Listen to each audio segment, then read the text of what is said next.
All right, welcome back to the beautiful Pacific Northwest, the land of plaid and coffee, and PacWest Bigfoot. Thank you very much for being here, and God bless you guys. Anyways, want to say real quick, Jenny, if you're the right Jenny, you've got an email from me, and you are a winner of an awesome little coffee mug. So it'll be on the way here shortly.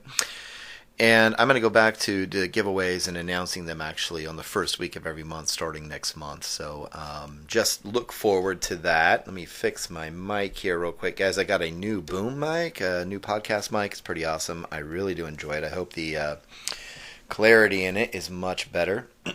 And I don't mind clearing my throat and picking my nose for all. There we go. All right, hey, let's get a little sip of this old Sasquatch coffee real quick. All right, and we're going to get into this week's PacWest Bigfoot encounter story. I like this one because this is actually from the area that I am from. Actually, I used to go out to this area quite often, swimming, fishing, just for fun and stuff like that. It's just a little quick trip out of the town, out of the city there. And so I had to put this one in here, so there you go.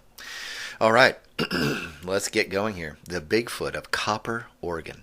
I couldn't believe what I was seeing. I love history and, well, historical places. And about 5 years ago, I had the chance to visit one. And I have to say, I was not ready for what I saw, a Bigfoot. Copper, Oregon was once a series of copper mines and a small group of folks that lived out and around the area working in them. For a long, long time now, the only thing out there is a lake people from southern Oregon love to fish and swim in. But apparently, there is something else that lives out there. Bigfoot. I know this for a fact because I saw one just 5 years ago, and it was a pretty frightening experience.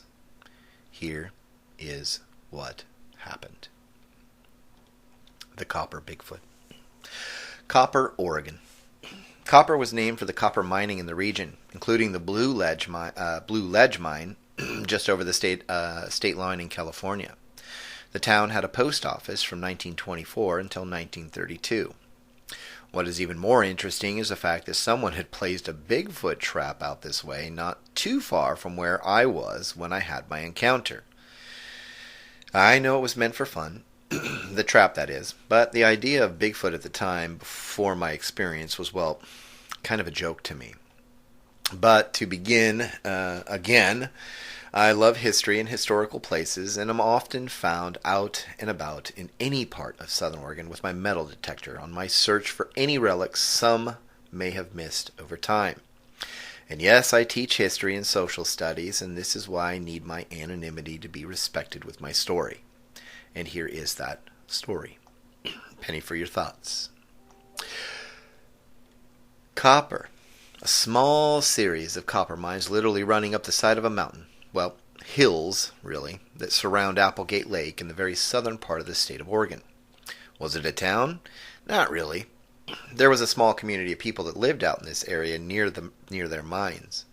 Personally, I knew it had been thoroughly gone over with historians and hobbyists, but I had not been there yet. And you never know. You might find something that hundreds of folks may have missed or simply overlooked. My plan was to get up there before the next snow fell that was expected within a day or two. It snows up and out there, but not as much as some would think. The elevation is under 2,000 feet after all. But you cannot tell that from all the mountains and hills that surrounded this beautiful little place at that time of the year that were, at the time, all capped in white. Personally, I love the snow and the winter, but it makes it harder to run my metal detector. Just look at people trying to find benchmarks in Vermont in the winter. Me, I was looking for other things, like cookware, mining tools, even jewelry, and other historical pieces I could collect and share with my students. But I never once thought in all my time outdoors through the years that I would come across something like a Bigfoot. Like many folks out here, I did not believe in the existence of the creature, nor did I entertain conversations about it either.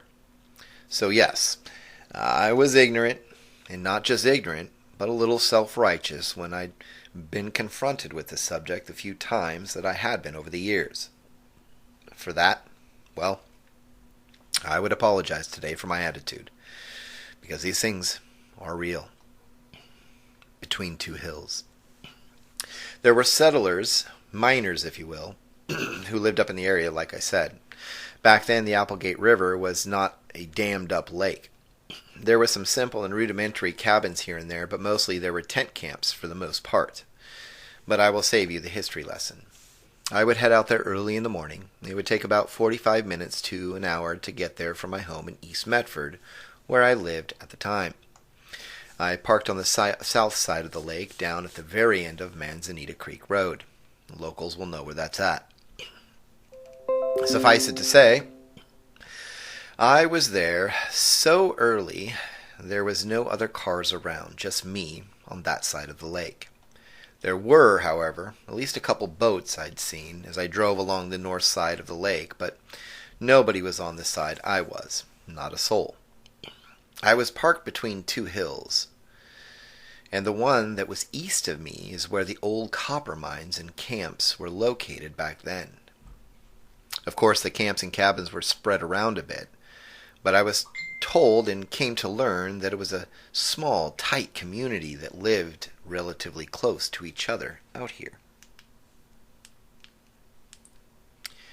All the better for finding bits and pieces of history, if you ask me, when people live closer together like that.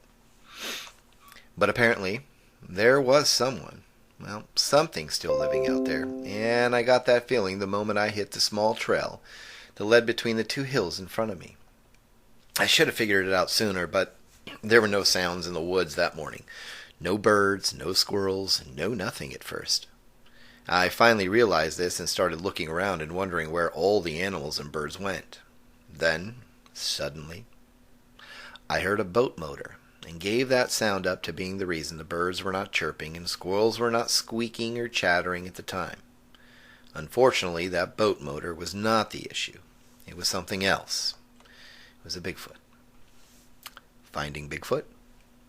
Eventually, I heard a blue jay squawking away. It was irritated by something, and right after that, I heard a squirrel, and I figured it was angry with that same blue jay.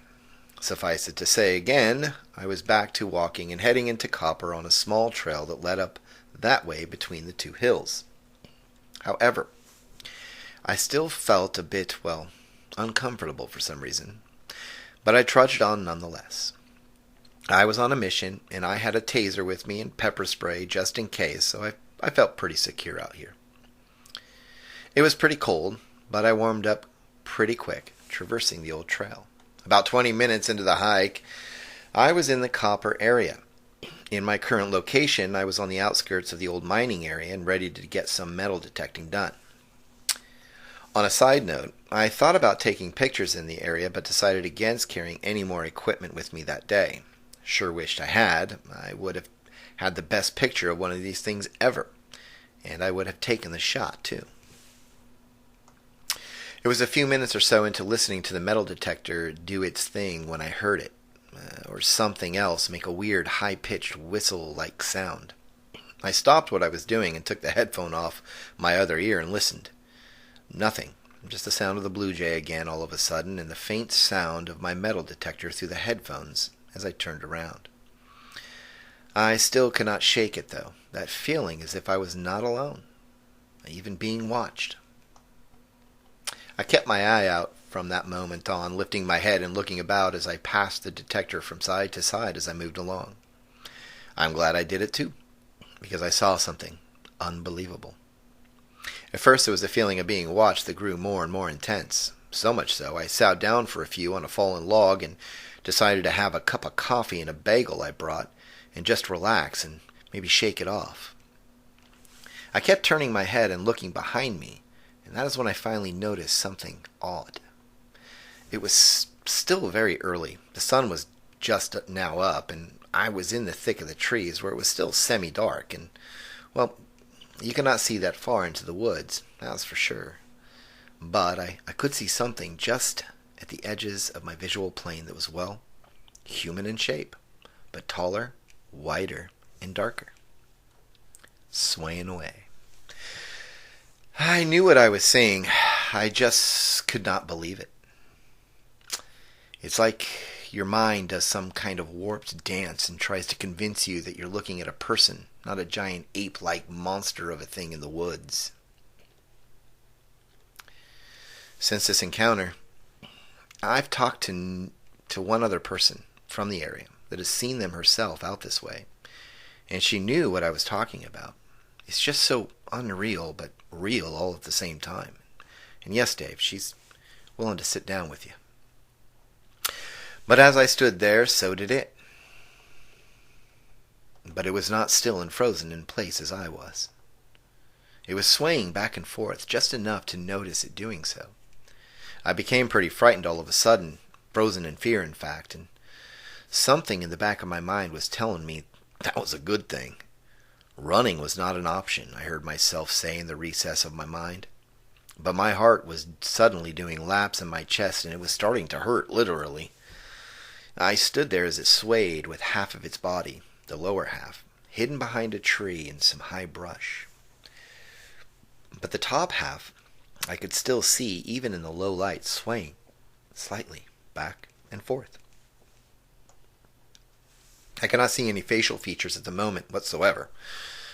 It was still, as I said, somewhat dark inside the woods, and at that point I held my metal detector in my hand still, and it was making those little sounds it does as I found myself shaking, literally, in my boots.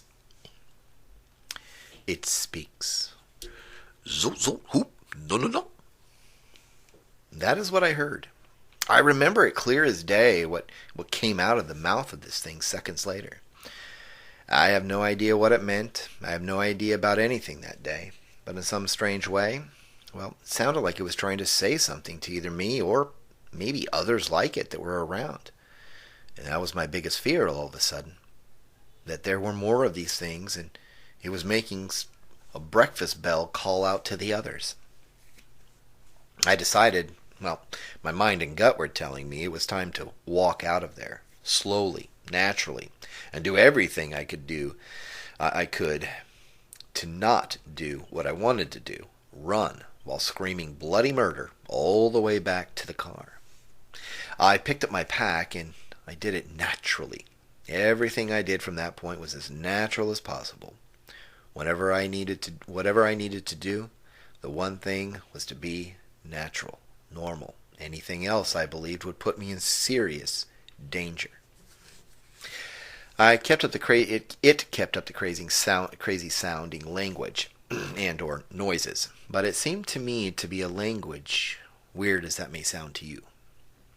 It also started moving along with me. I could see the silhouette of this massive thing moving as I moved, but with only a stride or two compared to my umpteen, if you will. The heat is on. I did not feel as though I was being hunted. At least, that is what I felt later. But I knew and felt as though I was in a very dangerous predicament. One false reactionary move and I could be Bigfoot fodder after it killed and ate me. Those were the thoughts in my head. No joke. I can also say this thing moved like water through a hose in the woods, where I was walking rather clumsily as this thing weaved in and out of the trees like a ghost in an old haunted house, like a low-flying cloud moving through the trees in a cold, foggy Pacific Northwest morning. I was sweating bullets after just a minute or two heading back down the trail, back to my car. It would be moments later that the real scare would start, and I would see some detail of what this thing really looked like, and my worst nightmare at that moment would be made real. I came to a part of the trail where I was more hidden, more or less, than it was. The Bigfoot, that is. To follow me further, it would have to either run or turn south and cut back, or it would have to cross a small clearing, no bigger than the end zone on a football field. It crossed the field to my amazement. I stopped, and against my better judgment. But, to be fair to myself, I wanted to see this thing. I felt I had to, if only to make sure in my mind that I was not going crazy. It moved out into the open. and it was as black as night. With all the low clouds moving in again and the temperatures being very, very cold, I could see this thing clear enough to see its breath float in the cold air as it exhaled. It was jet black, the hair color, that is. It was long hair, too, very long, and wavy everywhere. It was tall, maybe a bit taller than I first imagined. I put that thing today at about, I'd say, 8 feet tall, give or take a few inches. Its arms were massive, and its hands were just huge, like the largest weightlifter I've ever seen in my life. The hands went past the knees, something I have noticed in other descriptions since then. But I don't think people really understand how long they really are, though. They are really, really long. It had a slight bend to it, like a primate at the waist, I would say. While I am more of a historian and not a biologist, I can tell you that this thing acted, and its face seemed pretty primate-like, if you ask me.